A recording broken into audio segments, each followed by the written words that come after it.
60 years after the Universal Declaration of Human Rights was adopted by the United Nations, people are still tortured or ill-treated in at least 81 countries. The UN said everyone charged with a crime is entitled to a fair and public hearing by an independent and impartial tribunal.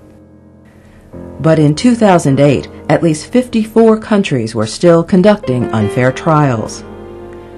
The United Nations said everyone has the right to freedom of thought, but 45 countries still detained prisoners of conscience. This woman's husband was a victim of such human rights abuses. In 1984, he was kidnapped by Guatemalan government soldiers. Andrea Paz never saw him again. Fearing for her own life, she left 2 young sons with her mother and fled to Chicago. For me, it was another planet, another world here. But I feel afraid. I still feeling afraid. And I remember one time when I was walking in the street, I see the police car, and I was hiding because I was afraid. Then, through a church, she found her way to the Heartland Alliance Majorie Kovler Center, a former convent that now offers sanctuary and help for the emotional problems survivors of torture suffer. Depression is one of the characteristics that will, be present in almost all persons that come here. And anxiety, high levels of anxiety are present too. And when somebody has been tortured, there are another symptoms that come frequently, like flashbacks about the most traumatic events.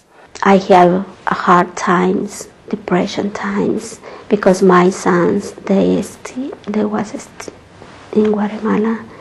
So 3 years after my sons came here. But when they came here, I was in a therapy group with Mario. And when they came here, they came very, very damaged, psychology damage.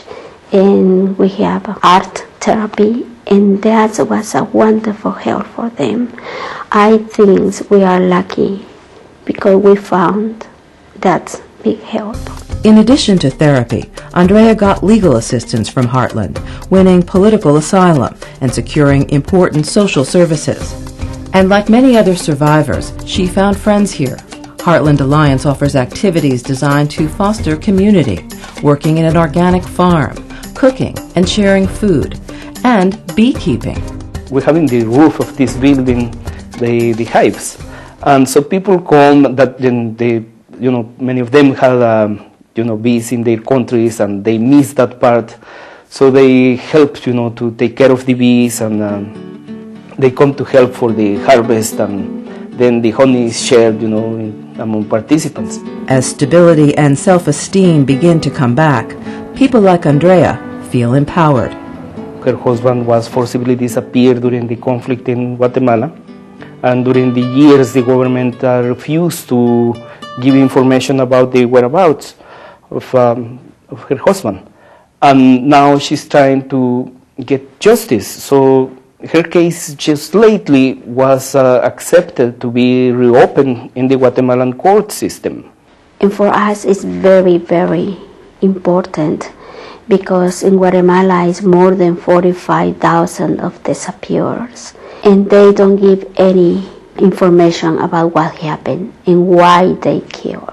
And for us it's so important, for my son it's so important to demonstrate my husband not was a criminal. And so they need to tell us why they kidnapped, tortured, and killed him. Not for just my husband. It's for all the people, because I have many friends, many women, many orphans, who they can't to make that. So I want to make that. I want to make justice. She became so strong that now she's looking for justice. That is an integral part of the recovery. You will recover your sense of dignity when you are able to see justice. For more information on how you can contribute to support justice and human rights around the world, visit our website, heartlandalliance.org.